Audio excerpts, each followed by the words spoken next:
Bonjour à toutes et tous, je voudrais vous présenter une courte pensée ce matin et le titre de cette pensée c'est « Être des chrétiens AOC », appellation d'origine contrôlée. Être de vrais chrétiens. Et pour ça j'aimerais juste avec vous partager un texte qu'on trouve dans Matthieu chapitre 28 au verset 16. Je vais vous en faire la lecture rapidement. Les 11 disciples allèrent en Galilée sur la montagne que Jésus leur avait désignée. Quand ils le virent, ils l'adorèrent. Mais quelques-uns eurent des doutes.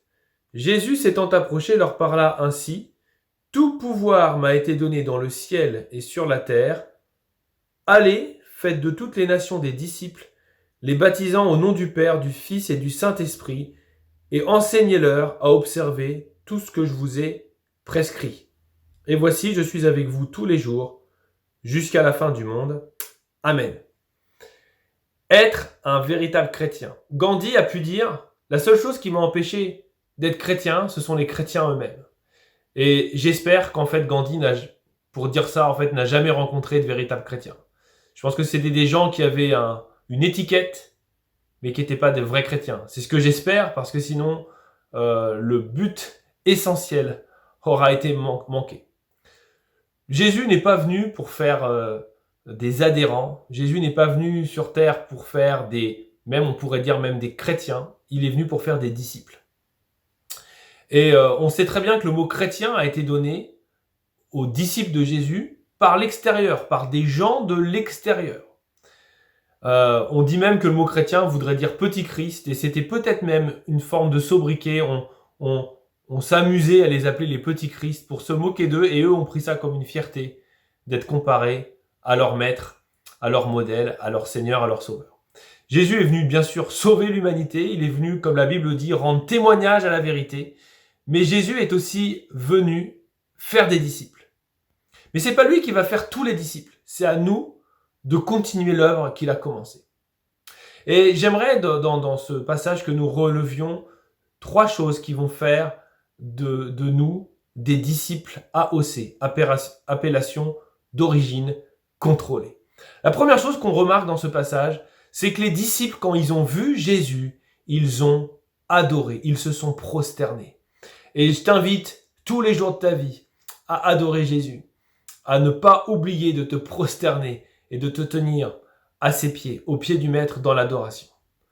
La deuxième chose qui échappe souvent aux personnes qui veulent suivre Jésus, j'allais dire souvent au début de leur marche, c'est que pour le suivre, il faut obéir. Et c'est le O de AOC. On a vu adorer, obéir. On voit ici quand Jésus envoie les disciples faire d'autres disciples, il leur dit « Enseignez-leur à observer tout ce que je vous ai prescrit. » Nous devons nous encourager les uns les autres à obéir, non pas à un homme, mais aux préceptes que Jésus lui-même a édictés.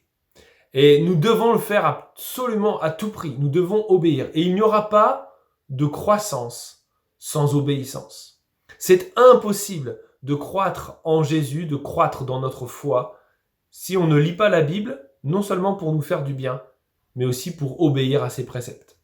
Alors, s'il y a un passage récemment que tu te dis, tiens, ça je ne le mets pas trop en application, bien, mets tout en œuvre pour devenir de plus en plus obéissant. Avec moi, avec nous, on est tous appelés à être de plus en plus obéissants. Nul n'est parfait dans ce domaine-là. On est tous sur un chemin de progression. Mais ce que Dieu apprécie, c'est quand ses enfants deviennent de plus en plus obéissants. Donc, un vrai disciple adore Jésus. Un vrai disciple obéit à Jésus.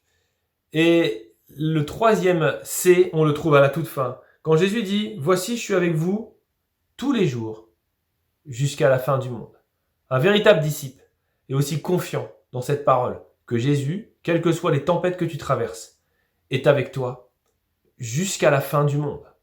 Et on sait que ce verset englobe les moments que nous vivons.